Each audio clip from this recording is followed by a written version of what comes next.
Wara seduta ta' madwar 15-il siegħa li l-Speaker sejħilha waħda tal-Guinness Book of Records, il-Kamra tad-Deputati approvat il-mozzjoni li l-Gvern jagħti b'ċens art f'Marsa Scala u proprjetà f'Bormla lil Sadin Education Investment Limited. Dan biex iwettqu proġett edukattiv b'investiment ta' iktar minn 100 miljun euro, iġibu lejn pajjiżna eluf ta' studenti u joħolqu mijiet ta' impjiegi. Id-diskussjoni bdiet fis-6:09 ta' tlieta flaxija u kien fid-9:09 tal-4 filgħodu meta l-Speaker Anġlu Farrugia ħabbar li l-vot wara division mitluba mill-Oppożizzjoni kien 33 vot favur u 27 kontra.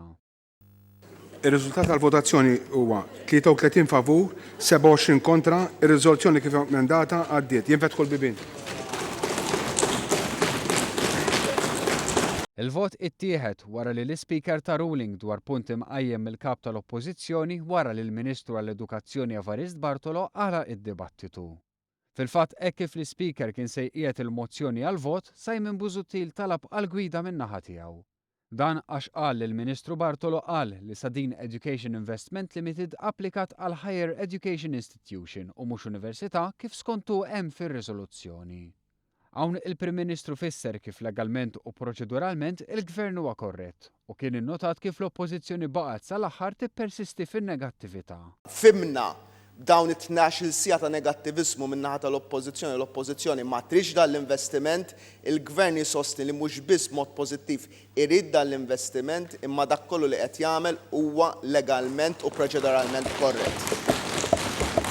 L-Speaker fir-ruling tiegħu ikkwota l-liġi u l-kuntratt u wera kif l-Università taqgħu wkoll fl-ambitu ta' istituzzjoni għolja tal-edukazzjoni u allura l-vot seta' jittieħed. It-talba l-ruling kien l-aħħar sforz min-naħa tal-Oppożizzjoni biex tkompli ttawwal.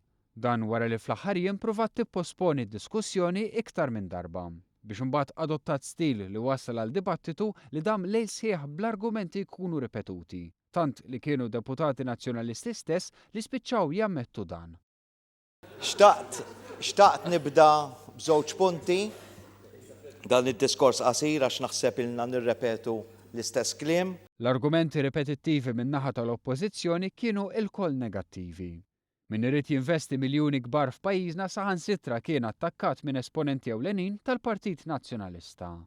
Ma nafx il-min irid jipprova ibellaħħa illi l-investiment ta' kontrattur mill-Ġordan huwa fil-livelli tal-investiment tal-Microsoft, tal-livelli tal-HSBC, tal-livelli tal-investimenti il-lista sħiħa ta' investimenti illi għadni kif semmejt.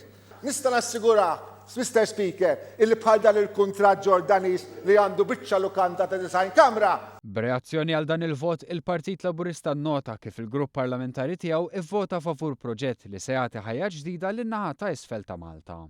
Kien innotat kif f'aktar minn 14-il siegħa l-Oppożizzjoni ma kritikat xejn mill-kuntratt li l-Gvern ippubblika u li se jiġi ffirmat mal-investituri.